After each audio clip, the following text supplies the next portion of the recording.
우린 지난 3개월 동안 베드로전서를 통과했는데요. 13번에 걸쳐서 설교를 했더라고요. 1세기 교회가 어떤 고백을 하고 살아가는지, 그리고 그런 고백을 하고 살아가는 공동체는 어떻게 삶을 살아가는지를 편지를 통해서 우리는 살펴보았습니다. 성경이 말하고 있는 교회 공동체는 이런 것이구나, 이런 것들을 우리가 꿈꾸는 시간이었고, 또 하나님의 청사진을 보는 그런 시간이었습니다. 그걸 한마디로 요약해 봤습니다. 우리 교회의 정체성이라고 생각하는데요. 하나님의 나라 복음을 살아가고 전수하는 공동체, 이 한 줄이 제 가슴에 이렇게 새겨졌습니다.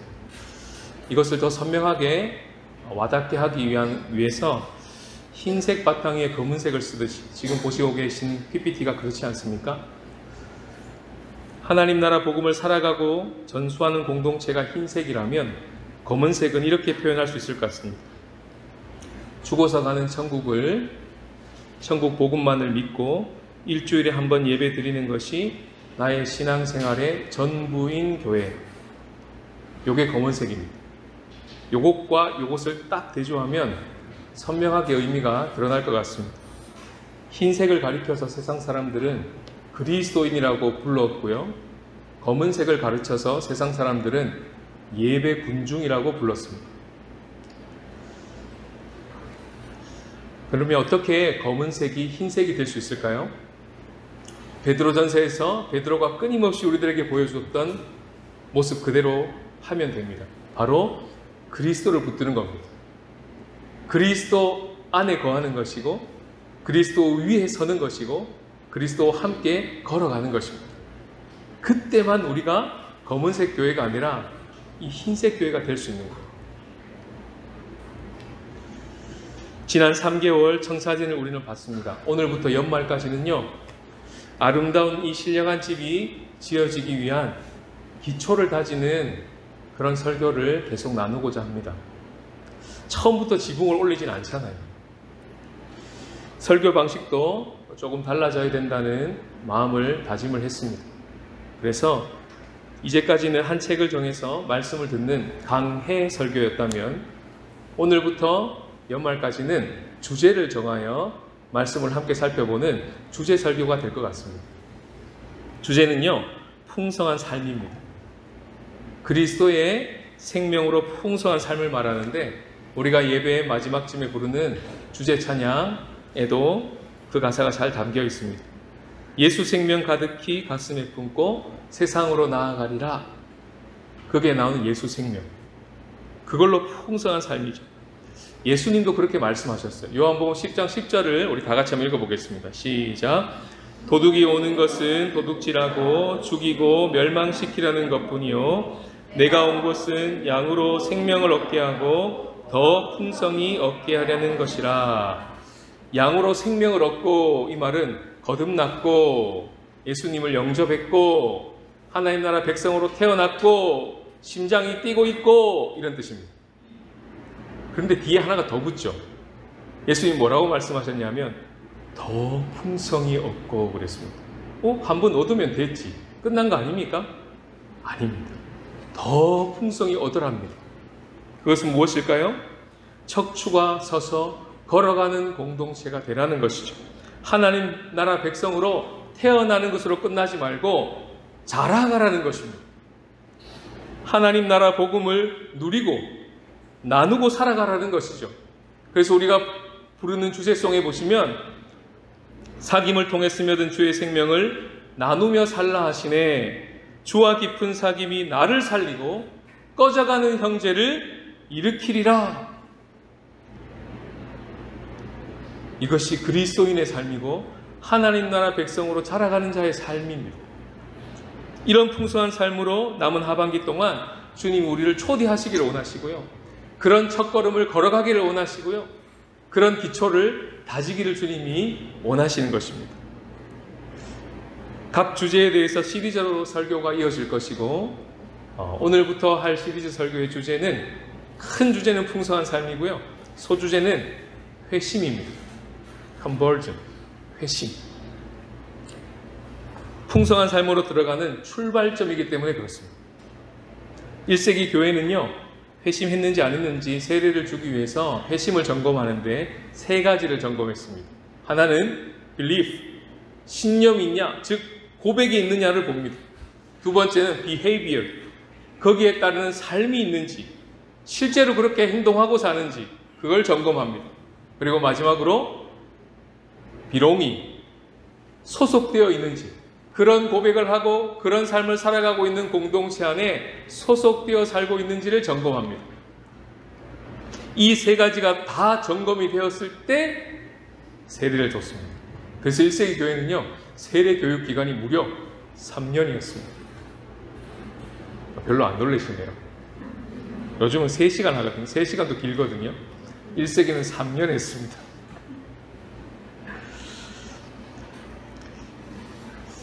여러분은 회심한 지점이 여러분에게는 선명하게 있으십니까?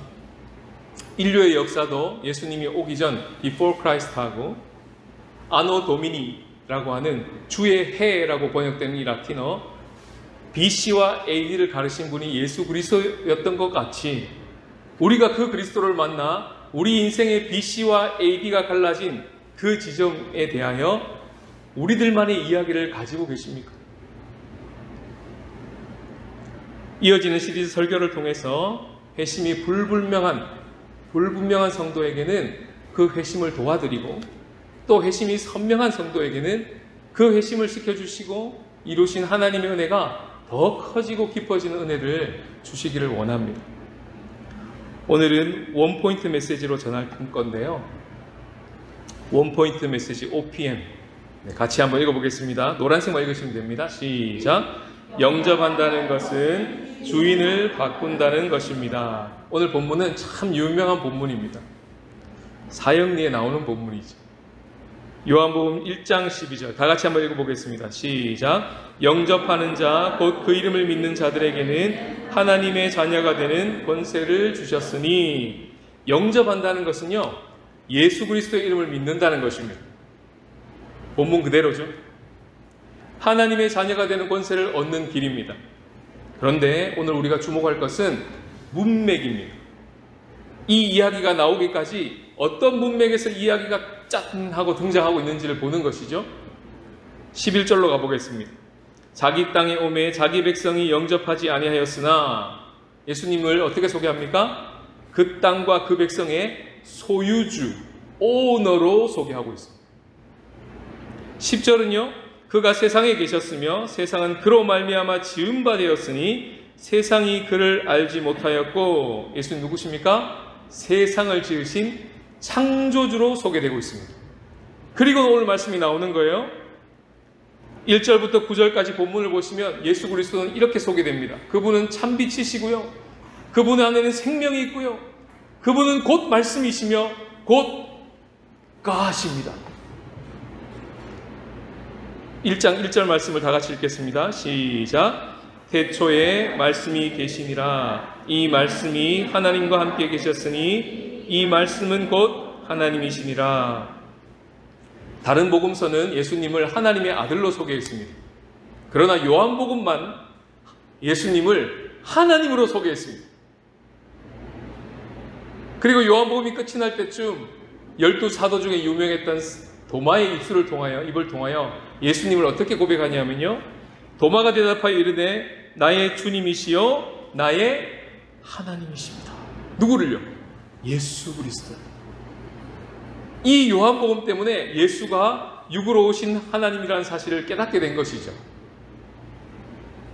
이 모든 문맥 속에서 우리가 예수님을 영접한다는 것, 그의 이름을 믿는다는 것이 이 문맥 속에서 생각을 한다면 그게 무엇입니까? 주인을 바꾸는 것입니다. 단지 능력 많으신 분을 호스트한다, 영접한다, 이쪽으로 오십시오. 아우 대단하신 분이 오셨네, 이쪽으로 오십시오. 이런 영접이 아니고요, 그분은 나와 온 세상의 주인이시고 온 세상의 주인이신 그분이 나의 주인으로 받아들이는 것, 그것이 영접이라는 것입니다. 그 전에 주인은 누구였습니까? 나였습니다. 근데 진짜 주인은 누구십니까? 하나님이십니다. 이것을 받아들이는 것이 영접입니다. 그것이 회심이죠. 그 주인 아래 들어가 내가 종임을 인정할 때 오늘 말씀은 뭐라고 약속합니까? 너는 하나님의 종이다 아니고요, 하나님의 자녀다. 거꾸로요, 내가 내 삶의 주인이라고 여기고 그렇게 살면요, 성경은 너는 네가 주인이다 이렇게 말하지 않고 성경은 너는 죄의 종이다 이렇게 얘기합니다. 역설이죠.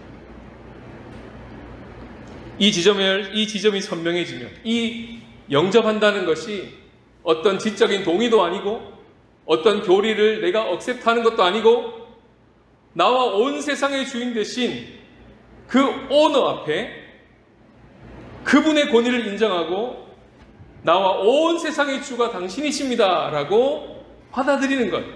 반대로 설명하면, 그분을 중심으로 설명하면 그분 주인 안으로 내가 풍덩 빠져 들어가는 것. 그래서 영어에서는 I believe Jesus 부토에 맞나요? 부토에 한 템포 늦으신데 세상에. 성조 괜찮아요? 지민아 어떻게 하지? I believe Jesus 부토이잖아, 그지? I believe in Jesus. 헬라어는요 이걸 더 정확하게 번역하는데요, 에이스라는 전치사 써서 I believe into Jesus. 이게 믿는 거라는 거예요. I believe Jesus라는 건 없어요. 그건 트러스트 하는 거죠. 그냥 아우 힘 좋으신 분이 오셨네요, 좀 도와주십시오. 이게 영접이 아니라는 거예요. I believe into, 나의 전 존재를 들고 그분 앞에 쑥 들어가는 것입니다. 이게 영접입니다. 이 지점이 선명해지면요, 지금부터 이제 성경에서 펼쳐지는 모든 이야기가 다 새롭게 들립니다. 아, 죄가 뭡니까? 죄는 내가 도덕적으로 무슨 잘못된 생각을 하고 잘못된 행동을 하는 정도가 아니라는 것을 깨닫게 되고, 성경에서 말하는 죄는 하나님을 무시하고 살았던 것이 죄라는 것을 깨닫게 됩니다. 왜요? 그분이 주인이시니까요. 주인을 무시하고 살았던 거예요. 여러분, 만약에 교회에 와서 이런 일은 없겠지만, 당연히 없어야 되겠지만, 여러분이 저를 보시면서 눈을 마주보고 인사를 했는데 분명히 눈이 마주쳤어요. 근데 제가 아무런 반응도 하지 않고 대꾸도 하지 않고 싹 지나갔다고 해보십시오. 그럴 리는 없을 거예요. 네. 그럼 어떤 일이 벌어질까요? 제가 예언하건대 여러분 집에 돌아가셔서 일주일 내내 한 100번은 생각날 겁니다. 그리고 다음 주에 갈까 말까를 고민하실 거예요. 저라도 그럴 것 같아요. 이게 뭘까요? 무시라는 거예요. 무시라는 게 이만큼 무섭습니다. 이만큼 강력해요, 무시는. 그런데요, 복음 앞에 서보면 우리가 하나님에 대하여 그렇게 살았다는 것을 갑자기 깨닫게 됩니다. 이사야 1장 2절 3절을 다 같이 한번 읽어보겠습니다. 시작. 하늘이여 들으라, 땅이여 귀를 기울이라. 여호와께서 말씀하시기를 내가 자식을 양육하였거늘 그들이 나를 거역하였도다. 소는 그 임자를 알고 나귀는 그 주인의 구유를 알건만은 이스라엘은 알지 못하고 나의 백성은 깨닫지 못하는도다 하셨도다. 하나님이 오죽답답했으면 소와 나귀를 비유했겠습니다. 이것이 성경이 말하는 하마르티아, 대문자 S로 시작하는 죄입니다. 신. 그리고 소문자 S로 시작해서 끝에 S가 붙는 신스. 그건 우리가 보통 생각하는 죄 하는 거예요. 잘못한 거, 잘못 생각한 거, 잘못 행동한 거, 이런 모든 것들이 범죄로 번역됩니다. 개인만 주인 노릇하면서 망가지는 것이 아니죠. 온 세상도 바로 그것 때문에, 바로 신이라고 하는 S-I-N 안에 있는 바로 그 I-centeredness, 번역하면 자기 중심성이라고 하는 이놈 때문에 세상이 망가지는 것입니다. 성경은 그렇게 말합니다. 아이들 키울 때 가르쳐 주지도 않았는데 하는 말 중에 하나가요, 싫어라는 말. 키워보시면 아시죠? 싫어, 안 가르쳐 줬어요. 근데 어느새 갑자기 걔가 그런 말을 합니다. 물론 발음은 세죠. 싫어! 이렇게 싫어! 아, 귀여워요. 어디서 외웠냐 그런 단어. 싫어! 그 시어가 시간이 좀 지나고 크면요, 말이 바뀝니다. 정확한 발음으로 이렇게 나갑니다. 내 거야! 내 거야! 자주 듣는 말이라 집에서 우리 아이들이 부딪히면 다 이걸로 부딪힙니다. 근데 아이들만 그런가요? 부부가 돈 문제로 부딪힐 때, 부모님의 유산이 있는데 그 문제로 자녀들이 서로 부딪힐 때, 그 문제 아닐까요? 가정만 그럴까요? 지역과 나라는 어떨까요? 의료계의 의사를 증언하는 문제, 중국과 대만의 양안 관계, 우크라이나와 러시아의 전쟁이 끝나지 않는 이유, 지금도 이스라엘과 하마스가 총대를 겨누고 있는 이유, 전부 그 중심에 파고 들어가면 결국 뭐가 있을까요? 내 거야가 있습니다.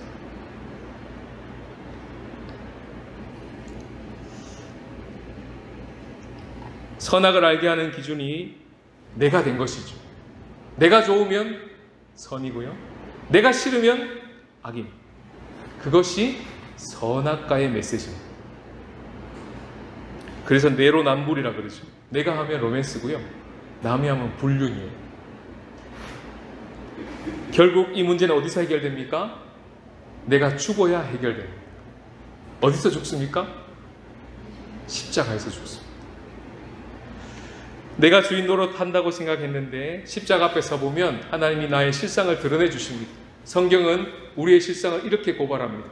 죄와 허물로 죽었던 너희를 하고 시작하는 에베소서 2장 1절 이후에 2절은 이렇게 시작합니다. 세상 풍조를 따르고 있었고요, 공중의 권세 잡은 자를 따르고 있었고, 불순종의 아들 가운데 역사하는 영을 따르고 있었네요. 육체의 욕심을 따라 살았고요, 육체와 마음이 원하는 것을 따라서 본질상 진노의 자녀였다고 이 얘기를 합니다. 이렇게 사는 사람이 내가 주인인 삶입니까?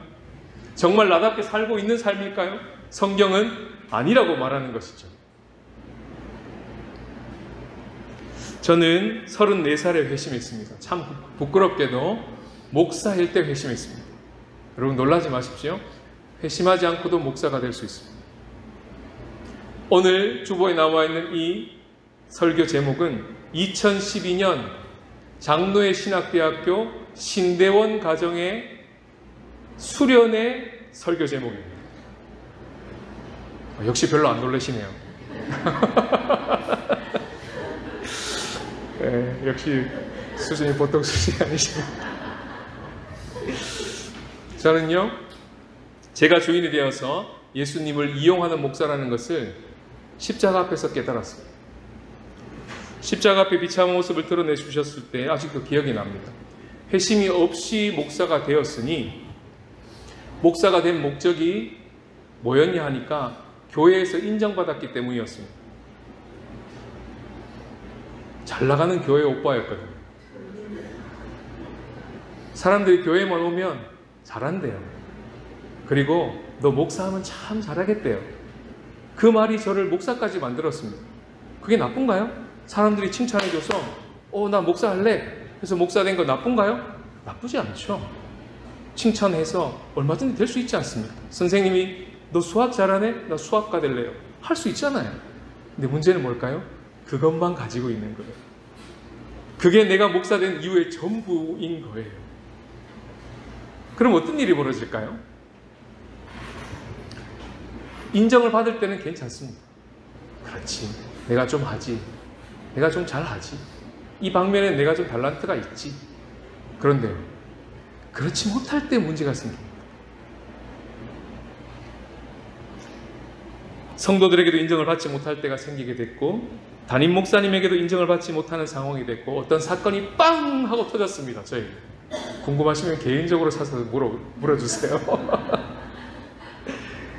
그때 인정받지 못하는 저를 보면서 저는 그 한 방에 그 한마디에, 그 사람의 한마디에 그냥 KO패가 당했습니다. 그것이 저의 심장을 쿡 찔렀습니다. 그리고 결정했습니다. 나는 더 이상 목사할 수가 없다. 보통 이 지점에서 목사들은요, 사임을 결정합니다. 근데 저는 어떤 생각을 했냐면 사직을 결정한 겁니다. 그건 무슨 말이죠? 이제 목사를 안 하겠다는 거예요. 다른 데로 옮기겠다는 게 아니라 목사를 안 하겠다는 거예요. 제가 주인 되어 살아간 삶이 얼마나 비참한지 주님께서 드러내 주셨어요. 인정, 사람의 인정을 받기 위해 목을 매달고 그것을 위해서 목사가 될 수 있는 사람. 그것이 되지 않기 때문에 결국에는 목사직을 던져버릴 수 있는 사람. 그게 나였구나. 그런 지점에서 주님이 저에게 복음을 들려주셨습니다.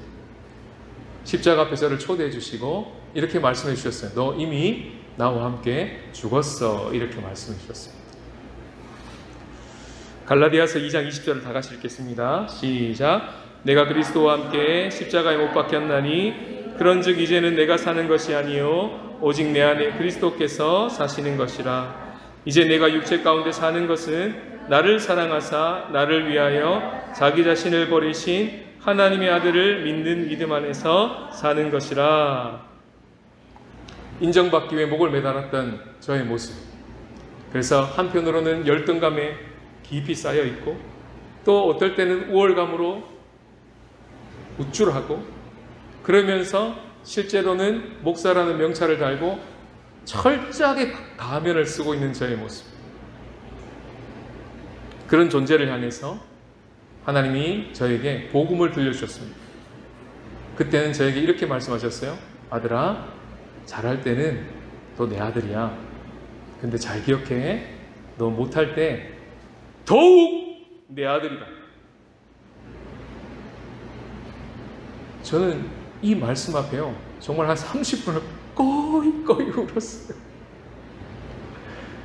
왜 그랬나 생각해 보니까 제 평생 한 번도 듣지 못한 음성이었어요. 저희 가정 이야기를 조금 들으신 집사님들은 아시겠지만요, 정말 완벽주의 가정이에요. 저희 집에 가면요, 놀라지 마십시오. 제가 30년 평생 받아왔던 상장과 성적표와 그리고 반성문이 이빠이 차려져 있습니다. 우리 아버지의 자랑이며 저의 민낯이에요. 그런 집에서 자랐으니 저희 아버지가 저에게 뭐라고 말했겠습니까? 아들아, 좀 잘했네. 그래, 호사다마라고 했다. 교만하지 말고 더 잘해라. 그런데 좀 떨어졌어요, 성적이. 아들아, 반성문을 써라. 도장 찍어. 이런 집에서 살았다니까요.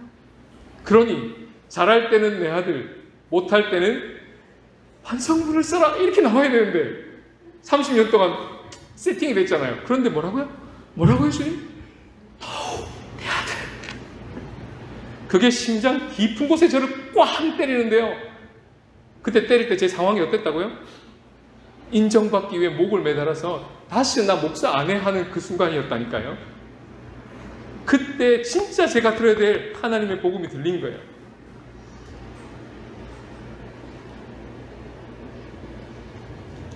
요한복음 8장 31절 32절을 다 같이 읽겠습니다. 시작.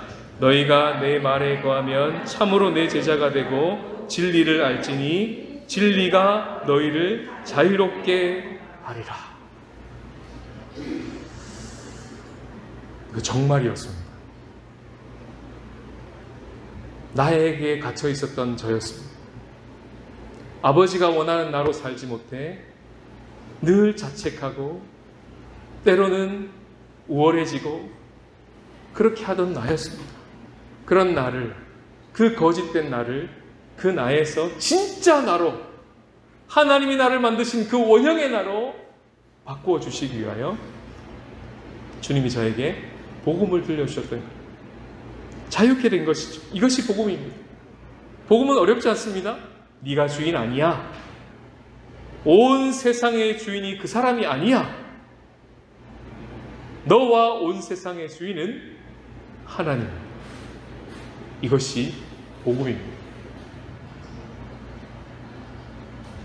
그래서 그리스도가 이 땅에 오셨어요. 하나님이 주인 되셔서 살아가는 삶이 무엇인지를 보여주시려고. 그런 삶이 가능하다는 것, 그런 하나님의 나라에 속한 삶이 지금 시작되었다는 것을 보여주시려고 육으로 오신 하나님, 그분이 그리스도가 되셔서 우리 가운데 오신 것입니다. 우리도 그와 같은 나라의 백성으로 살아갈 수 있도록 예수 그리스도가 이 땅에 오실 때부터 마태복음 1장부터 설명하고 있는 내가 온 이유는 바로 그 죄의 문제를 해결하러 왔다고 말씀하시잖아요. 성탄절 메시지. I sent the nis. 그놈 잡으러 오신 거예요. 그리고 십자가로 해결하셨습니다. 끝이 아니고요. 부활하셨어요. 승천하셨어요. 그리고 성령을 이곳 가운데 우리 가운데 내려주셔서 이제 네가 살아갈 차례야. 내 산 거 봤지? 그리고 내가 영으로 너와 함께한다. 이제 멋지게 너처럼 너답게 살아봐. 내가 만든 원형으로 가장 너다운 아름다운 모습으로 이 땅을 살다가 내게 오렴. 그것이 그리스도가 하신 일이라는 거예요. 그것을 우리는 믿습니다. 영접한다는 것은요, 이처럼 주인을 바꾸는 거예요. 내가 주인 되었을 때는 죄의 종로로 타고 살죠. 복음은 바로 그 가짜 주인 노릇하고 있는 우상을 드러내버립니다. 저에겐 그것이 프레스티지였어요. 인정이었죠. 사람의 인정에 목을 매달고 있는 목사. 그러나 그게 어떤 사람에게는요, 프로퍼티, 재산이에요. 어떤 사람에게는 파워예요. 권력. 내가 통제해야 돼요. 내 가정은 내가 통제해야 되고 내 교회는 내가 통제해야 되는 거예요. 여기서 조금이라도 벗어나면 뚜껑이 열리는 거예요. 프레셔, 안락함이 우상인 사람도 있어요. 예전에 한번 이거 말씀드렸죠. 제 예를 들어서 설명했더니 여보 진짜인 줄 알았어 그러더라고요. 별로 기억이 안 나시나 보다. 이런 것들이요, 우리에게 잠깐 만족을 주고 기쁨을 주는 것 같지만 가질수록 허무감이 들고 참만족은 없고 못 가질수록 더 안달이 나고 상대적인 박탈감에 시달리게 됩니다. 그리스도는 이 문제를 어떻게 해결하셨을까요? 인정의 우상을 그리스도가 어떻게 박살내셨을까요? 저의 짧은 간증을 보시면 이해하실 거예요. 그리스도 안에서 너는 용납됐네. 오늘 가사에 나왔어요. 우린 이미 인정받은 자라는 거예요. 누구 안에서요? 그리스도 안에서. 용납된 자입니다. 우리를 하나님의 자녀로 인정해 주셨어요. 그것이 우리의 가슴 안에 들어온 그날부터 사람의 인정에 목매달지 않아도 된 것입니다. 이 책을 쓰고 있는 사도 요한은요, 대표적인 성경에 나오는 금수저입니다. 사도 요한이 엄마가 보통 엄마가 아닌 거 아시죠? 세베대와 세베대의 아들, 아버지는 세베대고요. 야고보와 요한이 형제인데요. 예수님 십자가에 돌아가시기 전에 어머니가 치맛바람 한번 싹 흔들어서 예수님 그 나라에 임하실 때 왼쪽 자리, 오른쪽 자리 하나씩 주실 거죠? 이렇게 했던 분이 요한, 이 편지를 쓰고 있는, 이 책을 쓰고 있는 요한의 엄마라니까요. 보통 엄마가 아니에요. 아버지도 엄청난 로얄 패밀리로 성경에 나옵니다. 세베대. 그러니 그 아들네들이 어땠겠어요? 그렇게 치맛바람으로 아들 둘을 꽉 잡고 있었던 엄마 아빠,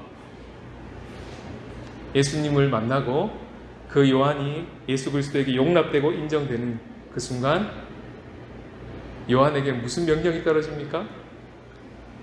요한아, 네 어머니다. 네가 평생 모시고 살 네 어머니다. 누가요?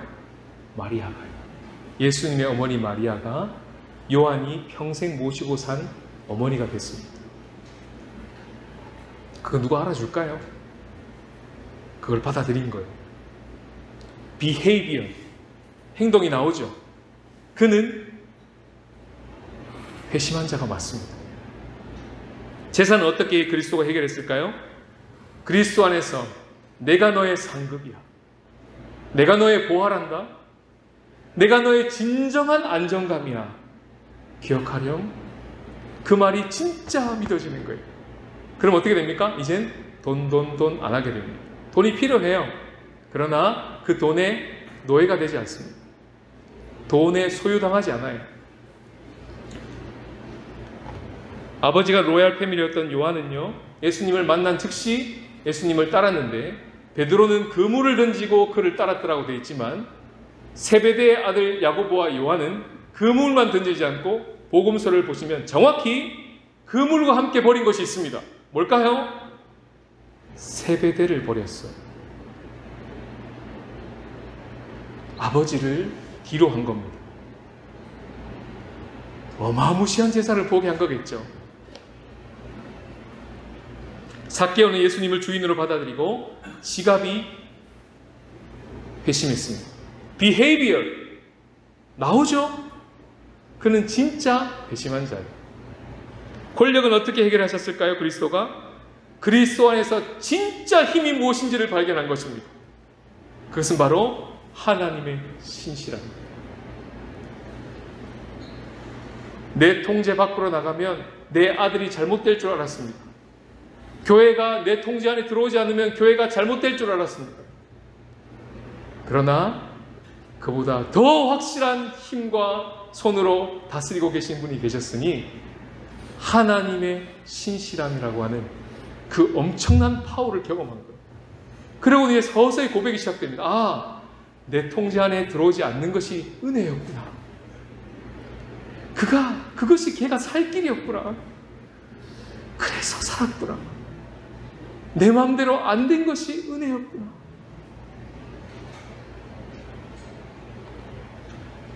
요한 사도는요, 베드로를 마지막까지 봤겠죠. 왜냐하면 마지막까지 남아있던 사도가 요한입니다.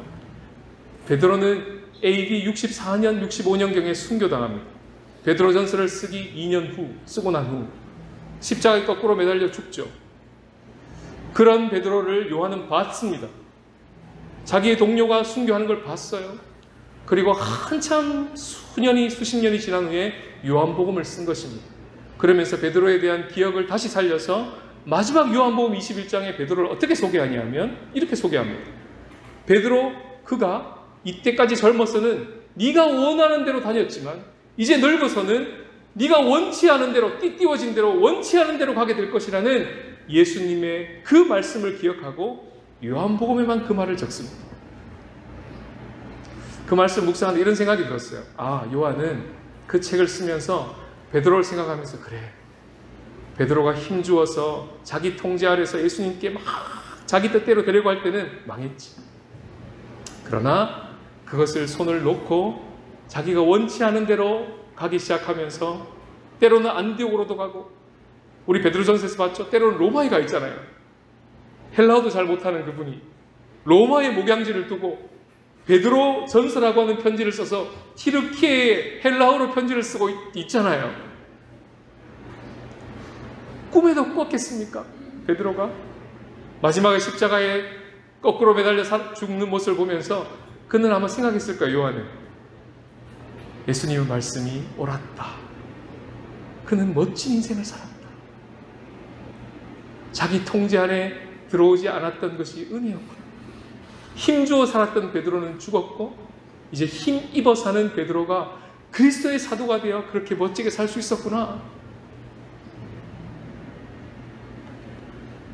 베드로전서 서두에 뭐라고 시작됐습니까? 예수 그리스도의 사도 베드로입니다. 이렇게 시작됐죠. 1장 3절 우리 주 예수 그리스도의 아버지 하나님을 찬송하리로다.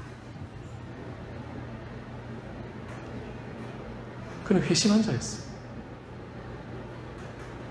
behavior, 그의 삶이 나오지 않습니까? 안락함은 어떻게 해결하셨을까요? 그리스도가 내가 너의 참 기쁨이야.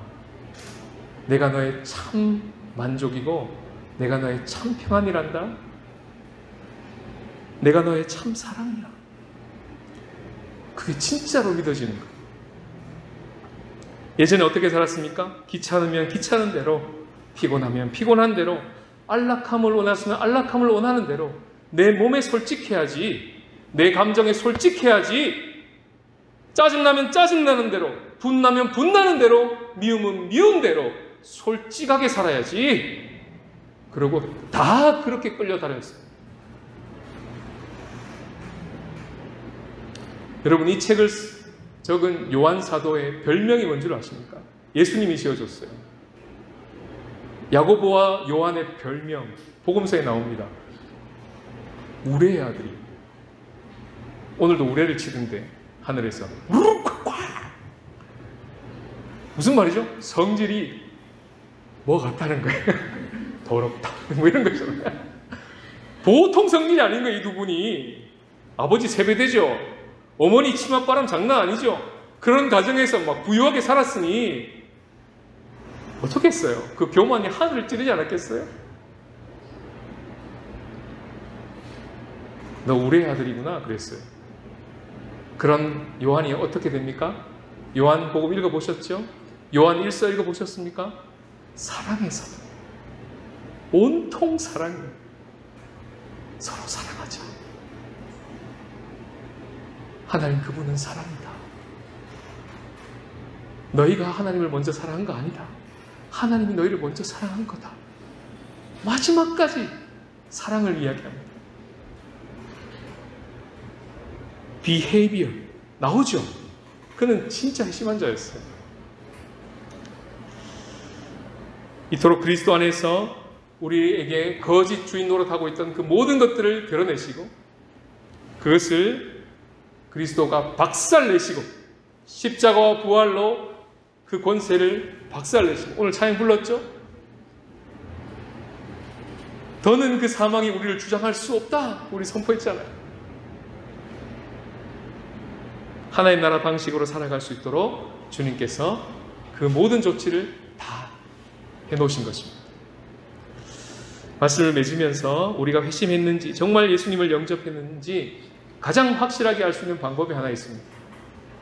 그것은 가장 가까운 사람이 내가 회심했는 줄을 아는가 물어보면 됩니다.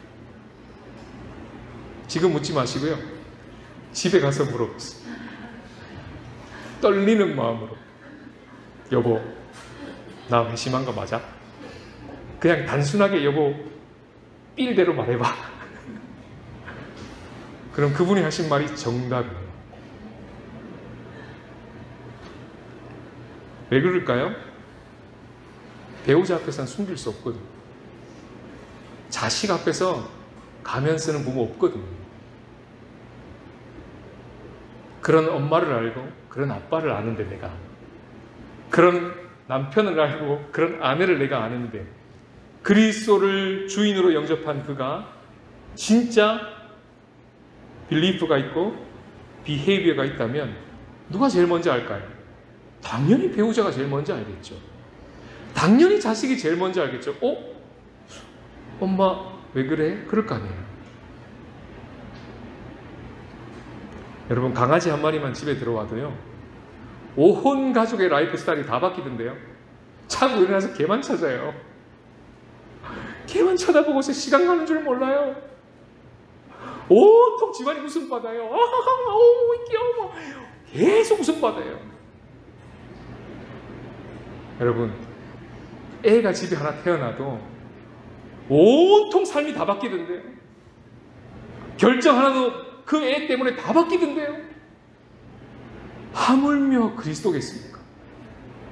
그리스도가 내 마음의 주인으로 들어왔는데 배우자가 몰랐더라.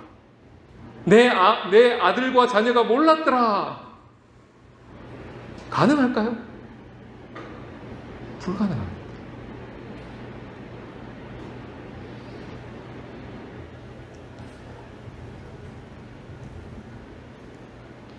모든 삶에 완벽하게 변화하셔야 합니다. 라는 것을 얘기하는 것이 아닙니다. 진정성 있게 변화되고 계십니까? 그걸 묻는 것입니다. 저는 아직도 어떤 영역에서는 비헤이비어가 안 보여요. 말만 하고 있어요. 목사님 실제를 보여주세요. 목사님이 한 설교에 실제를 보여달라니까요. 진짜를 보여주세요. 없어요. 그런 영역이 아직도 있어요. 그러나 그럼에도 불구하고 그리스도가 나의 주인이 분명하기 때문에 경외함으로 그분 앞에 오늘도 엎드립니다. 주님, 저를 불쌍히 여겨주십시오. 주님, 저 회심한 거 맞습니까? 떨리는 마음으로 마치 가장 옆에 있는 배우자에게 묻듯이 주님께 엎드립니다. 거짓 주인 행세하던 실체가 드러나고 진짜 주인이 누구인지 진정성 있게 고백하심으로 가장 가까이 있는 사람이 내가 예수님을 영접했다는 것을 알게 되는 그런 저와 여러분들이 되시기를 주님의 이름으로 축복합니다.